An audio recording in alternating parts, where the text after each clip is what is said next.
আসসালামু আলাইকুম, কেমন আছেন সবাই? আশা করি সবাই ভালো আছেন। গুডি ট্রাভেল এইড বাংলাদেশ ফেসবুক গ্রুপের পক্ষ থেকে সকলকে আসসালামু আলাইকুম। তো আমাদের গ্রুপে ইদানিং অনেক প্রশ্ন করতেছে বা অনেকগুলো পোস্ট দেখেছি যে ইউরোপে বা সেনজেন এরিয়াতে ভিসা করার জন্য কোন এম্বাসির মাধ্যমে কোন দেশের ভিসা করতে হয়। এটা একটু বেশ কমপ্লিকেটেড বিষয়। আগে অনেকগুলো দেশে বাংলাদেশ থেকে প্রসেস করা যেত না ভিসা, মানে সেনজেনযুক্ত অনেকগুলো কান্ট্রির ভিসা বাংলাদেশ থেকে প্রসেস করা যেত না। ইন্ডিয়া থেকে ভিসা নিয়ে ইন্ডিয়াতে গিয়ে প্রসেস করতে হতো, ফাইল সাবমিট করতে হতো। কিন্তু বর্তমান সিচুয়েশনে ইন্ডিয়া ভিসা পাওয়া খুবই কঠিন এবং ভিসা যেহেতু দিচ্ছেই না, সো বাংলাদেশে নতুন করে অনেকগুলো এম্বাসি বাংলাদেশে কার্যক্রম শুরু করেছে। সো এই বিষয়ে গ্রুপে অনেকগুলো পোস্ট এসেছে। সো আজকের ভিডিওতে আমি আপনাদেরকে বলবো অ্যাকচুয়ালি সেনজেনযুক্ত সবগুলো দেশের কোন দেশের ভিসা কোন দেশের এম্বাসির মাধ্যমে বা ভিএফএস এর মাধ্যমে অ্যাপ্লাই করতে হবে সে বিষয়ে করব আর কি। ঠিক আছে, তো আজকের ভিডিওটার টাইটেল হলো গিয়ে সেনজেনভুক্ত দেশের ভিসা আবেদনের জন্য বাংলাদেশ থেকে কোন এম্বাসিতে আবেদন করবেন এই বিষয়ে। তো আপনার মূল ভিডিওতে যাওয়ার আগে দু একটি বিষয়ে একটু কথা বলে নেই। সেনজেনভুক্ত দেশের ভিসার আবেদন করতে চাইলে প্রথমেই যে বিষয়টি বিবেচনায় আনতে হবে তা হলো আপনি কোন দেশে সবচেয়ে বেশি সময় স্টে করবেন। আপনার ভ্রমণ পরিকল্পনায় যেখানে আপনি বেশিরভাগ সময় ব্যয় করতে চান তার উপর নির্ভর করে সিদ্ধান্ত নেবেন কোন অ্যাম্বাসির মাধ্যমে আবেদন করবেন। ঠিক আছে, যদি আপনার ভ্রমণে একাধিক দেশ থাকে, মানে একাধিক দেশে যদি ভ্রমণ করতে চান, তাহলে আপনি প্রথম দেশের দূতাবাস কনসুলেটর ভিসার জন্য আবেদন করতে পারেন। অথবা আপনি যে দেশে আপনার বেশিরভাগ সময় থাকার পরিকল্পনা করতেছেন সেই দেশের দূতাবাসে আবেদন করলে ভালো হয়। ধরে নিয়ে আপনি সিদ্ধান্ত নিয়েছেন আপনি কোন দেশে আবেদন করতে চান, তাই না? এখন পরের প্রশ্ন হলো এই দেশটি বাংলাদেশের দূতাবাসের মাধ্যমে আবেদন প্রসেস করে কিনা।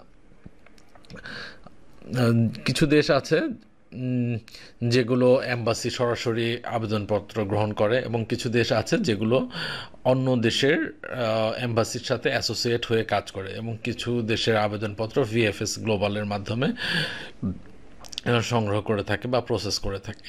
তো আজকে আমি সেনজেনভুক্ত যে দেশগুলো আছে সবগুলো কান্ট্রি, কোন কান্ট্রির ভিসা কোন এম্বাসির মাধ্যমে আবেদন করা যায় সেই বিষয়টা বলতেছি। প্রথমে আমি অ্যালফাবেটিক্যালি বলতেছি আর কি। ঠিক আছে, অস্ট্রিয়ার ভিসা আপনি ফ্রান্সের যে অ্যাম্বাসি আছে ফ্রান্সের অ্যাম্বাসির মাধ্যমে আপনি আবেদন করতে পারবেন। অনলাইন থেকে আপনাকে অ্যাপয়েন্টমেন্ট নিয়ে তারপর হচ্ছে গিয়ে ফাইল সাবমিট করতে হবে। তারপর বেলজিয়াম আপনি বেলজিয়ামের ভিসা সুইডেন অ্যাম্বাসির মাধ্যমে প্রসেস হয়ে থাকে। ঠিক আছে, এখন আপনি ভিএফএস গ্লোবালের মাধ্যমে আপনি আবেদনপত্র জমা করতে পারবেন, কোনো অ্যাপয়েন্টমেন্ট রিকোয়ারমেন্ট নেই। চেক রিপাবলিকের ফাইল প্রসেস হয়ে থাকে ফ্রান্স অ্যাম্বাসির মাধ্যমে। তো অ্যাপ্লিকেশন সাবমিশন করতে হবে ফ্রান্স অ্যাম্বাসিতে, আপনাকে সাবমিট করতে হবে। অনলাইন অ্যাপয়েন্টমেন্ট রিকোয়ার্ড আছে। ঠিক আছে, অনলাইনে আপনি অ্যাপয়েন্টমেন্ট বুক করে দেন হচ্ছে গিয়ে ফ্রান্স অ্যাম্বাসির মাধ্যমে প্রসেস করতে পারবেন। দেন ডেনমার্ক হচ্ছে এম্বাসি অফ ডেনমার্কের মাধ্যমে প্রসেস করে ভিএফএস গ্লোবাল মাধ্যমে আপনি সাবমিট করবেন। দেন আপনি অ্যাপ্লাই করতে হবে এবং অ্যাপয়েন্টমেন্ট নিতে হবে। তারপর আছে এস্তোনিয়া জার্মানি অ্যাম্বাসির সাথে অ্যাসোসিয়েট হয়ে কাজ করে ভিএফএস গ্লোবালের মাধ্যমে অ্যাপয়েন্টমেন্ট নিয়ে আপনি ফাইল সাবমিট করতে পারবেন। দেন আছে ফিনল্যান্ড সুইডেন অ্যাম্বাসির সাথে অ্যাসোসিয়েট হয়ে কাজ করে ভিএফএস গ্লোবালের মাধ্যমে আপনি অ্যাপ্লিকেশন জমা করতে পারবেন, কোনো অ্যাপয়েন্টমেন্ট রিকোয়ারমেন্ট নেই।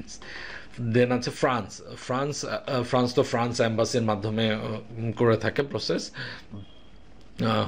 আপনার অনলাইনে অ্যাপয়েন্টমেন্ট নিয়ে তারপরে ফ্রান্স অ্যাম্বাসিতে গিয়ে সাবমিট করতে হবে। জার্মানির ভিসাগুলো জার্মানি অ্যাম্বাসির মাধ্যমেই হয়ে থাকে। বাংলাদেশে জার্মানি অ্যাম্বাসি আছে। আপনি ভিজিট ভিসাগুলো হচ্ছে কি ভিএফএস গ্লোবালের মাধ্যমে প্রসেস করে থাকে এবং আদার্স ভিসা ক্যাটাগরি ভিসাগুলো সরাসরি অ্যাম্বাসির মাধ্যমে প্রসেস করে থাকে। অবশ্যই আপনাকে ভিএফএস গ্লোবালের অ্যাপয়েন্টমেন্ট নিয়ে তারপরে আপনাকে যেতে হবে এবং ফাইল সাবমিট করতে হবে। গ্রিস, গ্রিস ইটালির অ্যাম্বাসির সাথে অ্যাসোসিয়েট হয়ে কাজ করে। তো ফাইল আপনি সাবমিট করতে পারবেন ভিএফএস গ্লোবালের মাধ্যমে, কোনো অ্যাপয়েন্টমেন্ট রিকোয়ারমেন্টস নেই। হাঙ্গেরি, হাঙ্গেরি ভিসা প্রসেস হয় সুইজারল্যান্ডের সাথে অ্যাসোসিয়েট হয়ে, অ্যাম্বাসি অফ সুইজারল্যান্ডে জমা দিতে হবে ফোন ইমেলের মাধ্যমে অ্যাপয়েন্টমেন্ট নিয়ে, তারপরে সুইজারল্যান্ডের অ্যাম্বাসির মাধ্যমে জমা করতে পারবেন হাঙ্গেরির ভিসা ফাইল। তার দেন আছে আইসল্যান্ড, আইসল্যান্ড সুইডেন অ্যাম্বাসির সাথে অ্যাসোসিয়েট হয়ে কাজ করে, ভিএফএস গ্লোবালের মাধ্যমে আপনি ফাইল জমা করতে পারবেন, কোনো অ্যাপয়েন্টমেন্ট রিকোয়ারমেন্টস নেই। ইটালি, ইটালি তো ইটালির অ্যাম্বাসির মাধ্যমে ফাইল প্রসেস করে থাকে, সো আপনি এটা ভিএফএস গ্লোবালের মাধ্যমে সাবমিট করতে পারবেন ইটালির ফাইল। লাটভিয়া, লাটভিয়া সুইডেন অ্যাম্বাসির সাথে অ্যাসোসিয়েট হয়ে কাজ করে, ভিএফএস গ্লোবালের মাধ্যমে ফাইল সাবমিট করতে পারবেন, কোনো অ্যাপয়েন্টমেন্ট রিকোয়ারমেন্ট নেই। লিখটেনস্টাইন, অ্যাম্বাসি সুইজারল্যান্ডের সাথে অ্যাসোসিয়েট হয়ে কাজ করে, অ্যাম্বাসি অফ সুইজারল্যান্ডে জমা দিতে হয় ফোন বা ইমেলের মাধ্যমে অ্যাপয়েন্টমেন্ট নিয়ে, দেন ফাইল জমা করতে হয়। লিথুনিয়া, লিথুনিয়া অ্যাম্বাসির মাধ্যমে প্রসেস করে থাকে, আগে ইন্ডিয়া গিয়ে করতে হতো, এখন ভিএফএস গ্লোবালের মাধ্যমে সাবমিট করা যাবে। দেন লুক্সেমবার্গ, লুক্সেমবার্গ সুইডেন অ্যাম্বাসির সাথে অ্যাসোসিয়েট হয়ে কাজ করে, ভিএফএস গ্লোবালের মাধ্যমে আপনি অ্যাপ্লিকেশন সাবমিট করতে পারবেন, কোনো অ্যাপয়েন্টমেন্ট রিকোয়ারমেন্ট নেই। Malta, Malta the embassy of Italy, Malta Italy অ্যাম্বাসির সাথে অ্যাসোসিয়েট হয়ে কাজ করে, ভিএফএস গ্লোবালের মাধ্যমে আপনি ভিএফএস গ্লোবাল ইটালির মাধ্যমে আপনি ফাইলগুলো সাবমিট করতে পারবেন, কোনো অ্যাপয়েন্টমেন্ট রিকোয়ারমেন্ট নেই। নেদারল্যান্ড, নেদারল্যান্ড সুইডেন অ্যাম্বাসির সাথে অ্যাসোসিয়েট হয়ে কাজ করে, ভিএফএস গ্লোবালের মাধ্যমে আপনি ফাইল জমা করতে পারবেন, কোনো অ্যাপয়েন্টমেন্ট রিকোয়ারমেন্ট নেই। নরওয়ে, নরওয়ে, নরওয়ে আপনার ডেনমার্ক অ্যাম্বাসির সাথে অ্যাসোসিয়েট হয়ে কাজ করে, ভিএফএস গ্লোবালের মাধ্যমে ফাইল প্রসেস করে থাকে, তো আপনাকে ডকুমেন্টস অ্যাপয়েন্টমেন্ট নিয়ে তারপর সাবমিট করতে হবে। পোল্যান্ড, পোল্যান্ড সুইডেন অ্যাম্বাসির সাথে অ্যাসোসিয়েট হয়ে কাজ করে, ভিএফএস গ্লোবালের মাধ্যমে আপনি প্রসেস করতে পারবেন, কোনো অ্যাপয়েন্টমেন্ট রিকোয়ারমেন্টস নেই।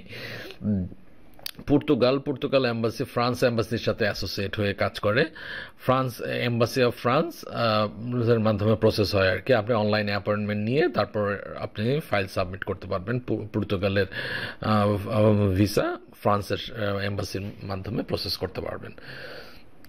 স্লোভাকিয়া, স্লোভাকিয়া এটা ইটালির অ্যাম্বাসির সাথে অ্যাসোসিয়েট হয়ে কাজ করে, ভিএফএস গ্লোবাল ইটালির মাধ্যমে ফাইল প্রসেস করতে পারবেন, অনলাইন কোনো অ্যাপয়েন্টমেন্ট রিকোয়ার্ড নেই। স্লোভেনিয়া, এটা সুইডেন অ্যাম্বাসির মাধ্যমে কাজ করে, ভিএফএস গ্লোবালের মাধ্যমে আপনি ফাইল জমা করতে পারবেন, কোনো অ্যাপয়েন্টমেন্ট নিতে হবে না, রিকোয়ারমেন্ট নেই আর কি। স্পেন, স্পেনের অ্যাম্বাসি আছে, স্পেনের অ্যাম্বাসির মাধ্যমে প্রসেস করে থাকে, স্পেন ভিসা, স্পেনের স্পেন ভিসা অ্যাপ্লিকেশন সেন্টার নামে পরিচিত, এখানে আপনি ফাইল জমা করতে হবে, ডিরেক্ট অ্যাম্বাসি না, স্পেন ভিসা অ্যাপ্লিকেশন সেন্টারে আপনি ফাইল জমা করতে পারবেন, অ্যাপয়েন্টমেন্ট লাগবে, অ্যাপয়েন্টমেন্ট নিয়ে তারপরে আপনি যেতে পারবেন। সুইডেন তো সুইডেন অ্যাম্বাসির মাধ্যমে প্রসেস হয়, ভিএফএস গ্লোবালের মাধ্যমে জমা করতে পারবেন। দেন হচ্ছে গিয়ে সুইজারল্যান্ড, আপনার সুইজারল্যান্ড অ্যাম্বাসির মাধ্যমে প্রসেস করে থাকে, ফোন এবং ইমেলের মাধ্যমে অ্যাপয়েন্টমেন্ট নিয়ে দেন আপনি সুইজারল্যান্ডের ভিসা প্রসেস করতে পারবেন। এই তো মোটামুটি আপনার সেনজেনযুক্ত যে দেশগুলো ছিল সবগুলো দেশ,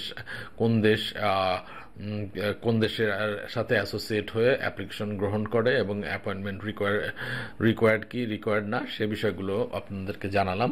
তো সেনজেনভুক্ত দেশের আপনার ভিসা বিষয়ে কোনো প্রশ্ন যদি আপনাদের থেকে থাকে তাহলে আপনার ভিডিও ডেসক্রিপশনে কমেন্ট আকারে লিখতে পারেন, আমি চেষ্টা করব দ্রুততম সময়ে আপনাদের প্রশ্নের উত্তর দেওয়ার। সবাই ভালো থাকবেন, আবারও দেখা হবে নতুন কোনো ভিডিওতে নতুন কোনো টপিক নিয়ে, সে পর্যন্ত সবাইকে আল্লাহ হাফেজ।